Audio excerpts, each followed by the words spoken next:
To fix the problem where you cannot connect with your Honor Earbuds X8, first you need to open the case and make sure that both of the earbuds are still inside of it. Then find a touch panel on both of the earbuds. It's on the back right here and right here. Now we need to look on the LED lamp below our case and then click and hold those touch panels that I've mentioned and look on the LED lamp, and it will flash red after a few moments.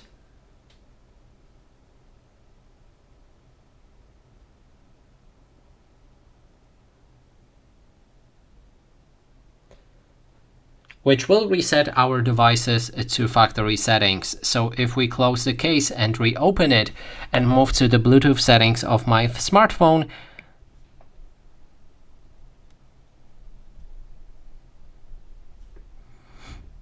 there's Honor Earbuds X8 that we can connect with, and as you can see, it works fine.